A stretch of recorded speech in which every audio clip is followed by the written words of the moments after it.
It's Fill Your Plate Now, where every bite brings you closer to the farm gate and further from what's unhealthy. Now here's your hosts, Julie and Tammy, helping you live well by filling your plate well.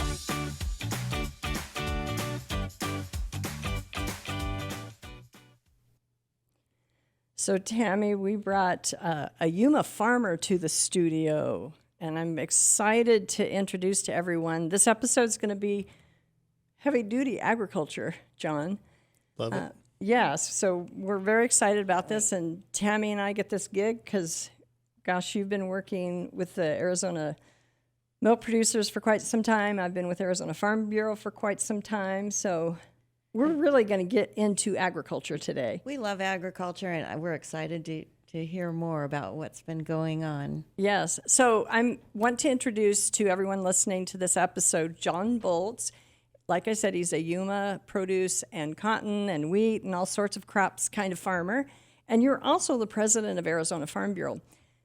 To kind of set the stage, let our listeners know what's going on, I've got a little bit of an introduction here, and it's a little inspirational because this is a very important topic. Daily, at dawn's first light, Americans awaken. We're vibrant. We want to be unstoppable. That's right. Our days are fueled by unseen champions. In agriculture, these guardians of the thin green line. One of them happens to be you, and we have the privilege, John, of interviewing you.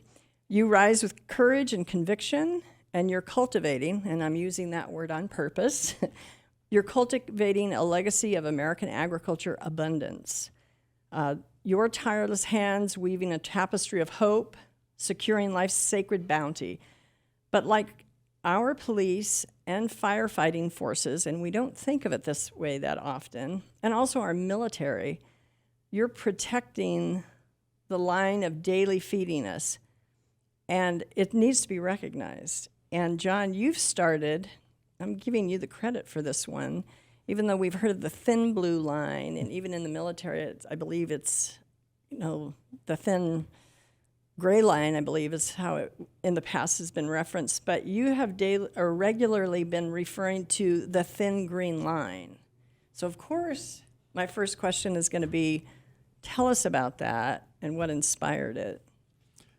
Yeah, thanks, Julie. It's great to be with you, Tammy and Julie. And really, I really don't think that all of us think enough about how tenuous our lives are. I mean, how fragile our existence is. Regularly, we have food available. You go to the milk case at the supermarket. There's dairy products there. Normally, it's full, and you have your pick of what you want. I realize there's food insecurity, so that is an issue, and I'm not downplaying that by any means. And there are areas that lack supply. There are places that don't have some of that. But how we get that full grocery store, I don't think people think about. And I really do view it as a thin green line separating us from starvation, war, instability of our society. And we take for granted just the abundance and affordability of food in our daily lives. There are a lot of people working really hard to make sure that we have that food too. And you mentioned kind of a disconnect. Consumers don't always realize where food is coming from, where their clothing is coming from. I have to say, with dairy, we did a survey a few years ago, and 7% of the population thought chocolate milk came from a brown cow. So I know there's a disconnect, but why do you think that is? Well, I think part of that lays at the feet of agriculture. We've gotten better at doing just about every aspect of what we do. We think of agriculture as what it is today with, tractors and livestock and all these improvements. And some people say big ag, and there are lots of little acronyms and names and things that people throw around. But what is it really? It's really been a 10,000-year effort in the making by civilized people, each generation building on what the previous generation had done well and trying to make those things better. whether it be the genetics of the animals and crossbreeding, whether it be crops and crossbreeding, whether it be irrigation methods or storing water, whether it be the advent of pesticides to be able to keep things from eating our food before we get to eat it. All of those things, refrigeration to store and keep things longer. Just all of these things that add on top of each other. Each generation has gotten better at what the previous generation did. And here we sit, on the shoulders of giants, or, standing on the shoulders of giants, that we have this luxury, but it is still very tenuous. It's not something that should be taken for granted. So I think agriculture is somewhat to blame for it. And then also, when things are easy, I don't think people think about it that much. So when it's fairly turnkey and easy and affordable, we're all thinking about all the other things we have in our busy lives. So it's kind of a mixed bag, but I think that's what we're here to talk about a little bit is why it matters. Your thin green line also makes me think of, this was a while back, a military speaker at, and you may recall this too, American Farm Bureau's annual meeting, and they draw about 5,000 farmers and ranchers from across the country. And that's a big crowd. He was one of our keynotes. And he looked out at the audience to all of us. I believe he was retired military. I feel remiss that I don't remember his name, but he pointed to us and he said, if you keep doing what you do, we won't have to do what we do. And his point was that a lot of countries that are really struggling with that food availability, and as a population en masse, they may be dealing with food insecurity, and that causes unrest in a population because they're starving to death. So here in America, we do have tools in our toolbox. We have fertilizer, we have pesticides, some of our animal health toolbox, and you can speak to this so well with dairy, and certainly your farmers on the dairy. So we have these tools in the toolbox, but what do you think, which one do you think is the most misunderstood, and how do we need to talk to the public to help them understand that, pesticides, especially managed effectively, actually are important, or whatever it is? What do you think is the one that gets the most, maybe the word is backlash or pushback? Yeah, I think your first part of your question was which one's probably the most misunderstood or not Right. thought about. And I'd say that's probably water. I don't think people realize that we have stored irrigation water capacity in Arizona, both in the central part of the state, along the Colorado River. And without that, our farms and agriculture would be in a world of hurt, but so would our towns and cities. I don't think people understand that, when this state was settled, but when it was still a territory, people moved here. And as the federal government set up the Bureau of Reclamation, and even prior to that, there were opportunities to build infrastructure through federal programs, but farmers had to pledge their land. And they had to put that land up so that the project would be built. And then many of the projects either were paid back over time by those farmers and then also maintained by those farmers. I think people miss that there was about 3 to 4 generations prior to us being on the scene today that all built and paid for. And basically, they put their entire lives and livelihoods on the line, everything they had, everything they owned, to build that infrastructure and their pledge. And who benefited from it? Of course, they did, growing crops and harnessing rivers and developing our state. But also the power and water infrastructure was developed around agriculture because that's all that was here then. We're talking about tens or hundreds of thousands of people living in our state that now has, 7 million. So it was a different time, but without that groundwork being laid, and I think people just don't understand that what we rest and rely on today. So my question to everybody about water is, what are we doing today to provide for the next 100 years or more of prosperity? We're not doing anything much in that range, and we need to get very active about it if we want to be able to sustain, growing healthy communities and agriculture, both in the same place here in the state, and have rural and metropolitan Arizona thriving. Pesticides, on the other hand, they've been in the news a lot lately. Veterinary medicine, some of those things in the news lately. We literally can't operate without those any more than we can water. And we basically refer to that as all components of modern agriculture.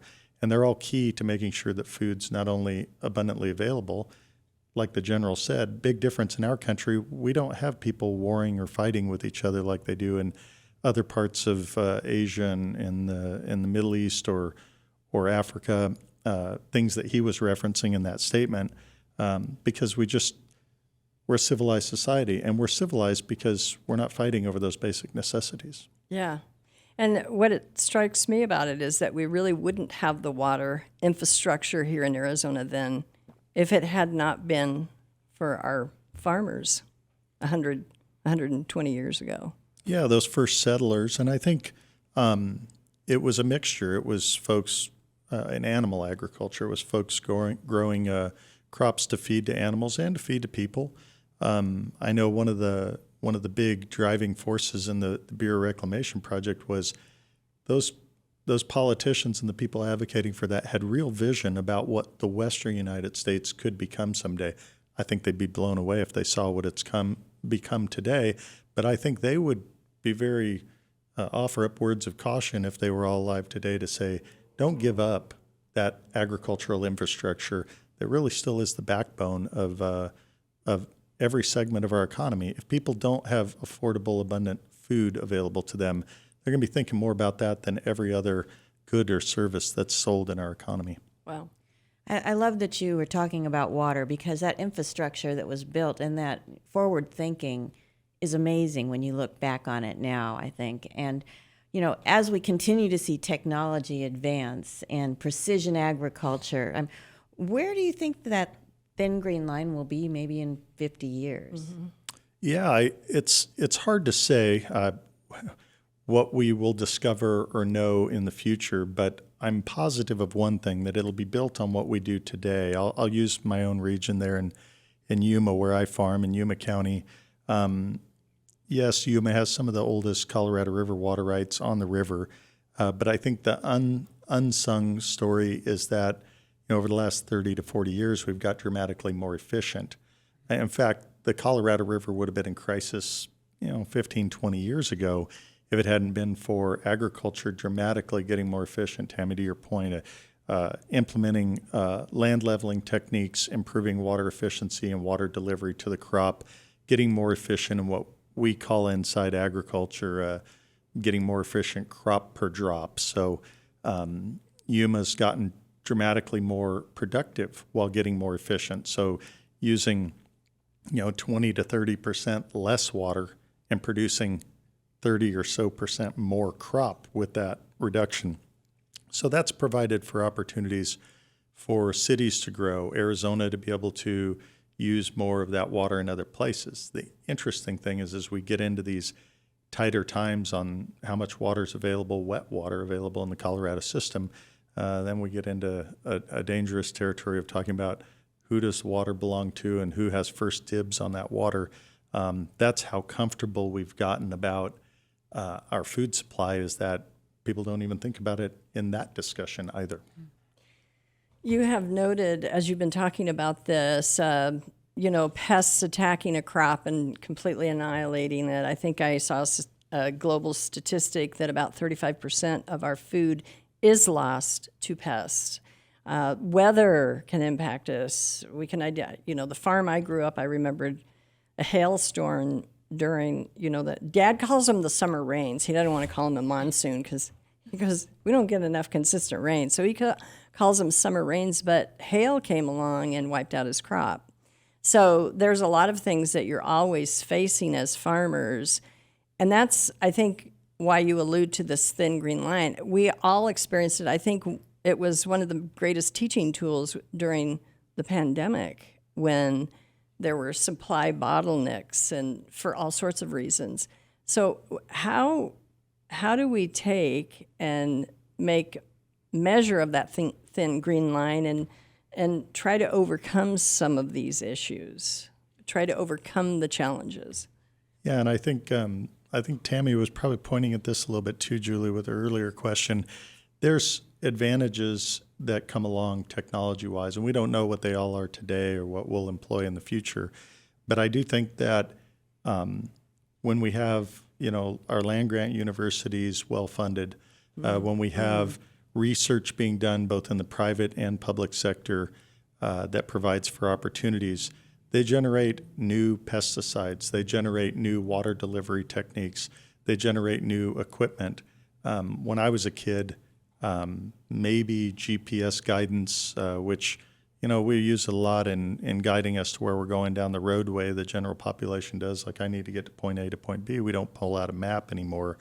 We utilize that technology. But out in agriculture, we're using it to improve how efficient we are. So we're basically taking tractors and we're either using that GPS technology that can guide you around, but we're using it on a sub-inch basis to try to guide us through the field to where there's symmetry amongst the rows and we don't waste land. We're also doing it, utilizing it to level fields these days. So an improvement over 50-year-old technology of laser leveling. So a lot of these new technologies come online. We're using sprinkler pipe to germinate just about all of our lettuce in Yuma these days, or establish cauliflower transplants, establish melons when we're germinating them.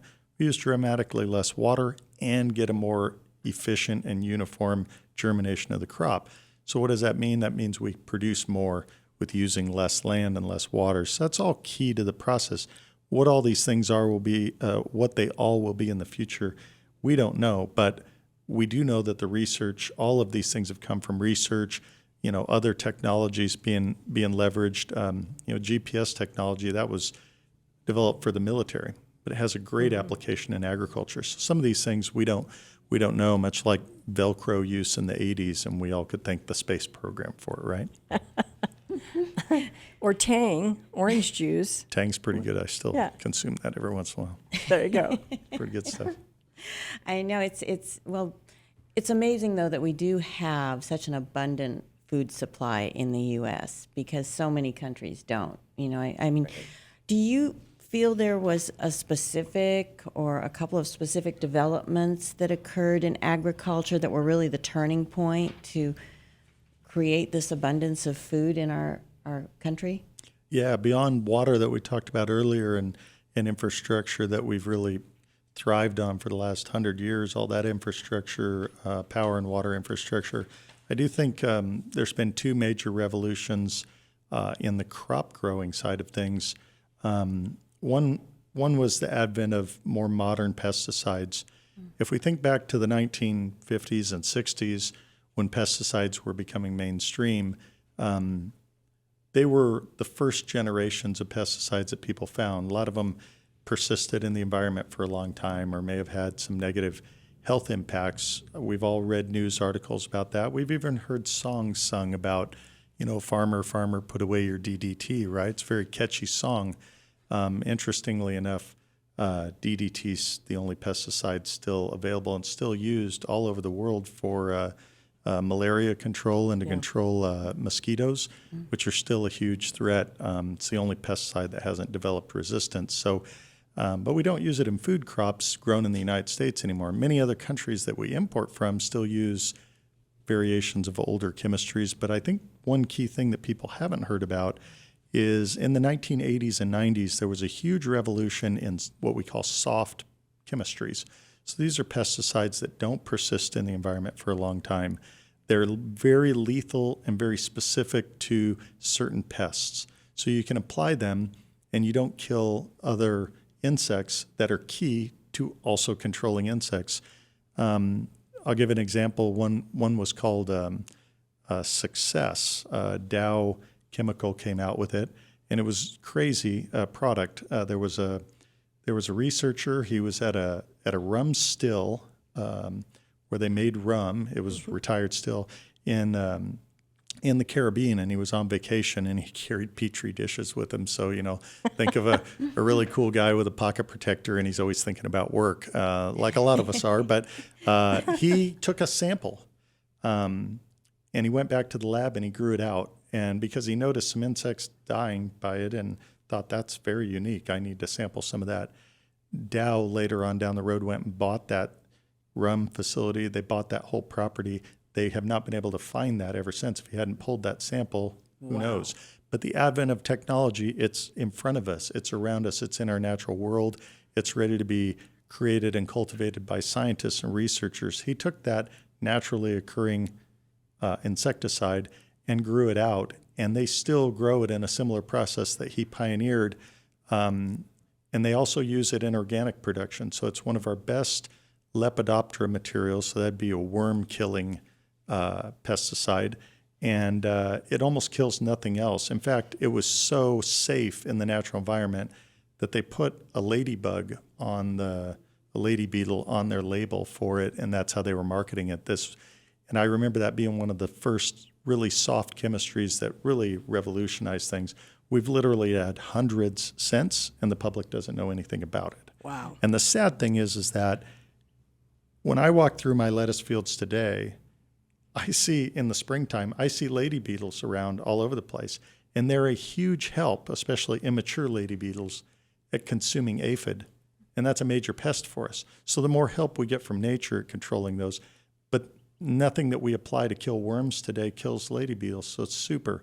And nobody talks about that revolution. But that's just one of, literally, I could go on for hundreds of examples. You contrast that with Sri Lanka and other places that said, we want to go full organic. We don't want to use pesticides and part of modern agriculture. And they really did have starvation issues in the last 15 years. I follow And a they lot had of an folks. uprising, That too. was horrible. Yeah, Yeah, horrible. horrible. Both for their working class people in agriculture, and people that were depending on the food that they produced every day. It was just terrible. Well, one of the things that strikes me, and I take the opportunity to make that point all the time, is that the same soft pesticide or chemical that was applied and it only kills that particular worm you're trying to control is also used by organic. Organics uses pesticides. Yes. They have to be sanctioned organic, but there's a sharing of these same pesticides across conventional, and you can attest to this because I recall, I don't know if you're doing organic farming right now, but you've grown both organic and what I would classify as conventional. So yeah, there's an oversaturation of organic production. So in other words, simple supply and demand. Fresh vegetables really can't be stored for a very long period of time, 2 to 3 weeks. Their shelf life is, coming to an end. So for most of these fresh vegetables that we're growing, so there wasn't enough demand for me to stay in the organic business, but I have grown thousands of acres of organic vegetables, and we typically sprayed those organic vegetables 3 to 5 times more than conventional because the pesticides that you use, some are very effective. Those are normally the ones that we use in both. But then many of them aren't that effective, so you're putting more pesticides into it. And some of them are not that harmful of pesticides used on organic, and then some are way more, I wouldn't say dangerous, but they're more challenging to use and have a little bit more risk than most of the modern chemistries that we use today. I remember, I guess I would call him a pesticide advisor that we've known, and he said, Julie, chemicals are, the composition of you and I is basically, you can break it down into chemicals. And he said, chemicals are natural, they're man-made, but a lot of times the natural, we talk about, we think it's going to be better. He goes, poisonous snake venom is natural, but some of those snake venoms will kill you. And I never forgot that. I'm talking, as you have been when you give presentations and just conversations I've had with you on the sidelines, you've also said the successes of agriculture, of modern agriculture, have freed up money for other parts of the economy in terms. Talk about that a little bit. I'm wanting to learn more about it. Yeah, and in our country, I think you can round it off to people spending 10 or so percent, maybe a little bit more of their disposable income on food and food products. If you're eating out more, well, it's going to be more than that because you're paying also for more service and location. But the food itself is abundantly available and affordable in this country. The world over, you on average won't find a better place. And yet there are challenges. There are challenges that we face in agriculture. So I think the best way to look at it is there's a lot of opportunity for the public to learn about where their food comes from And I think there's a lot of opportunity for those of us in agriculture to talk about, where our challenges are faced and find common ground with how to move forward. Right now, there's a lot of noise in the news about certain things, and rightly so. People are concerned about their health, and that's good. I just hope that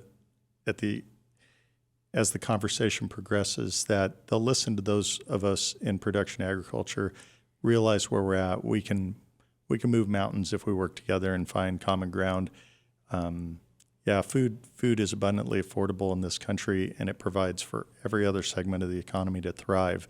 If we don't maintain an abundant and affordable food supply, we're literally shooting ourselves in the foot. I mean, it just doesn't make sense. Wow. And your boots on the ground, so it's good to talk to the farmer and find out. Yeah, and I think you've started to go down this path, but when you say the thin green line, I think of a very fragile ecosystem. What do you think the biggest threat is to the stability of this ecosystem, and how can agriculture overcome it? Well, I think in the last 10 years or so, people may be shocked to know that agriculture experienced inflation for the preceding 10 years. So I think it's more economic right now more than anything. Lots of folks really like the idea of buying from a farmer that produces it and sells it to them just down the road from their house. We all know in this country, it doesn't matter where you live, there are very few places that you can produce everything that everybody wants to eat within a stone's throw of our house. So we have to produce things in season. Agriculture is good at working with nature to produce a bounty when the weather and insects and everything else allow us to. But keeping that balance and trying to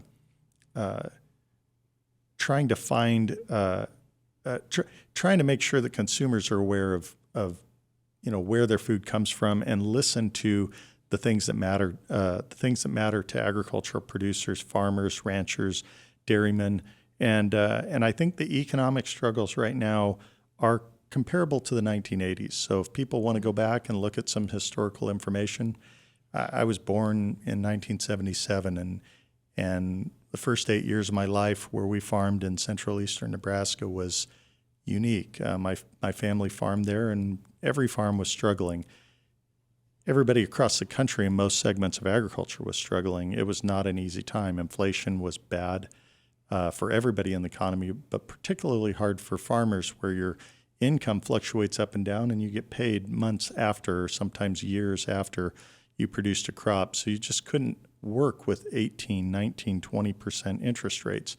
And while we haven't had interest rates shoot up that high, the cost of doing business in every walk of life, particularly agriculture, has gotten dramatically more expensive.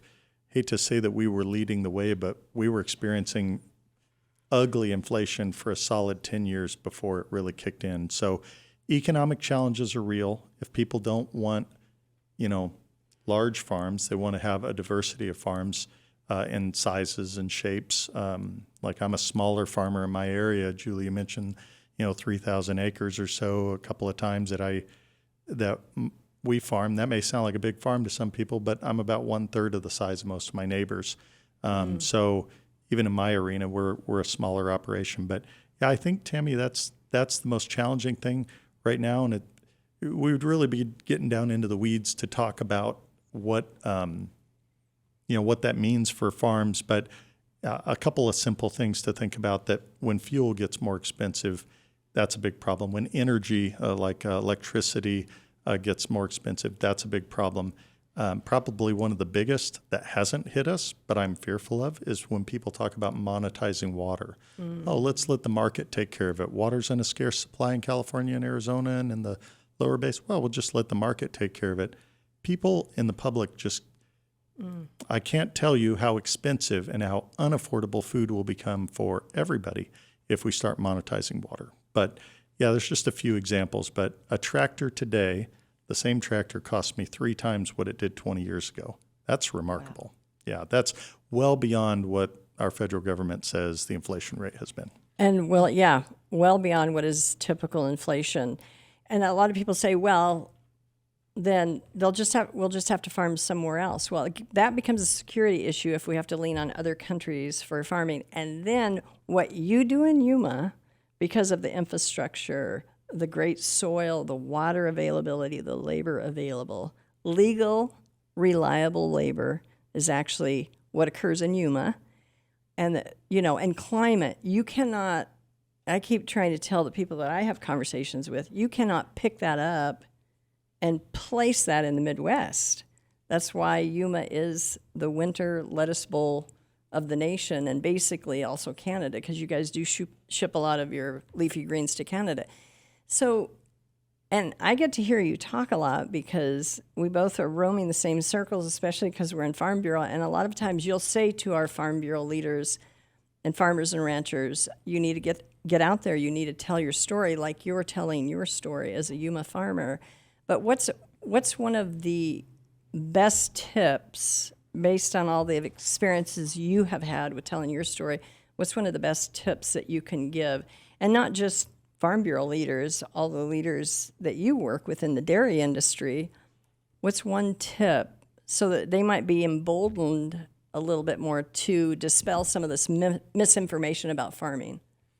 Yeah, I think it's normally easier to stay home and work on your farm or ranch and feel good about the progress you made. If you're a rancher and you got some more fence put in, or you were able to more efficiently get your cattle moved from one pasture to the next, or from some rangeland to the next, and you kept track of one or two more cows that might have gotten missed otherwise, keeping up on your veterinary medicine, or whether you're a dairyman and you're improving your efficiency, or you found some new folks to be able to work on your farm, because that's a huge deal for the dairy industry. People don't realize it, but they just don't have enough people. Across the country, they don't have enough people. Right here in Arizona, don't have enough people. And you can only do so much with technology. So all these different things, I think staying home on a farm, I think you can really feel good about moving yourself forward, and improving your business and improving your livelihood. The problem is if we're not out there talking about these things with the public, with our neighbors, at church, or going to places that maybe make you feel even a little more uncomfortable. I've been to Washington, D.C. and New York, was on the Dr. Oz show a number of years ago, talking about, safety of fresh fruit and vegetables, normally eating raw crops, particularly romaine lettuce, he was talking about that time. So you have all these things. If we're not out there talking about it, carrying these messages of just these cool new classes of pesticides that are ultra safe and yet ultra effective, and how important they are to keeping food abundantly available and affordable for everybody. If we're not telling anybody about it, how are they supposed to know? Because we're the people that are putting those technologies and those things to use. And I think when we come to food, we can romanticize about it a lot. Even in agriculture, we can, about, some of the old ways are the best ways, and some of them are. They won't ever be replaced. And yet we all embrace technology in every direction. I can understand where people get fearful of this, but if we're not out there talking about the ways we use technology safely and appropriately, how's the public going to be understanding it so that then they can go, well, yeah, I knew John, he farmed in Yuma, and he talked about this insecticide that he used, and it sounded safe to me. He trusts it. He takes that lettuce home and feeds it to his family, and he works around it all the time, and it's a dramatic improvement over what we had before. If we don't talk about that, how's anybody supposed to know? And or if we don't go to Washington, D.C. and remind them that for 20 to 30 years, we've been coming back here and saying we don't have enough people to work on farms, and the country's at near full employment. We just simply don't have the hands. We need to allow folks to come into this country legally and work on our farms and ranches. If we don't do that, then our businesses are threatened, and the public loses too, because we denied them the facts, the information. So it sounds like it's just the willingness to have a conversation with somebody when they ask you a crazy question like, do brown cows produce chocolate milk? And so different things like that. And that's kind of what I say. My biggest tip is just be willing to answer some of those questions that they might have. Most people are fascinated with agriculture, John. And when they find out that you do what you do, you may be, I always say, pelted or like given a lot of questions, but that conversation might dramatically change, and that individual might be a social media influencer. So that's a very important thing. Yeah, absolutely. No, it's great to hear about some of your stories about going out and talking to the public. I think that's so important, especially with, less than 2% of the population in the U.S. involved with agriculture. Most people don't know, where their food comes from. For our listeners, though, I think you've sparked their interest. How would you recommend they go about learning more about agriculture, resources, or Farm Bureau, or, what do you think where would be the best place for them to start to learn a little bit more about where their food comes from in agriculture? Yeah, I think today the common thread is that there's almost so much information out there that people can get overwhelmed or be paralyzed by it. But I do think it is important to research things when you're keenly interested on it in those topics. Farm Bureau, United Dairymen have websites. They're easily found. azfb.org. Right. Yeah? And I should have that memorized, right? and UDA, what's UDA's website? We have ArizonaMilk.org. ArizonaMilk.org. And then, there's other opportunities, where you can interface and get to know these things. So I think there's plenty of opportunity on both sides. You can research through organizations, get connected to people. I think one of the best ways, and what I've had a lot of fun with, is working with teachers. I'll get people reaching out to me to speak at conferences and stuff, speaking to adults, but kids are great too. A lot of teachers will want to bring their kids out. I've given tours on my farm to a lot of different folks that were politically involved folks all the way to, grade school kids. And some of the grade school kids, their parents work in agriculture, but they never got to go to work with their parents. So they got to come see stuff that their parents dealt with every day, but they didn't get a chance.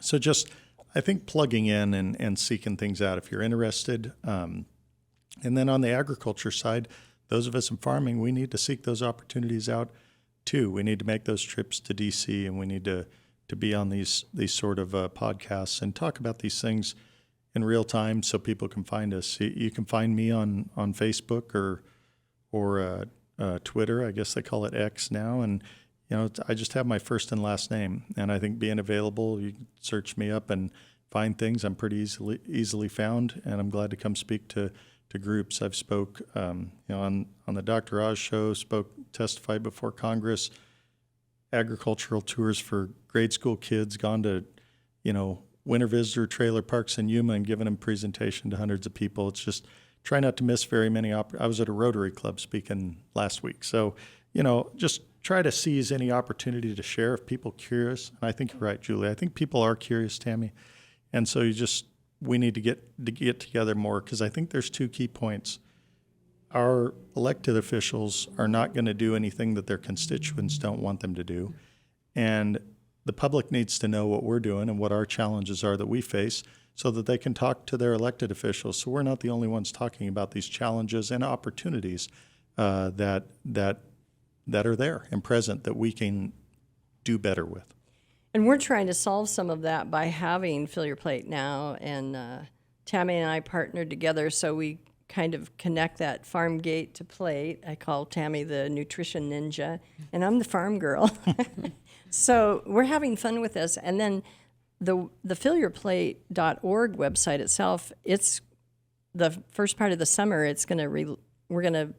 we've basically given it a facelift.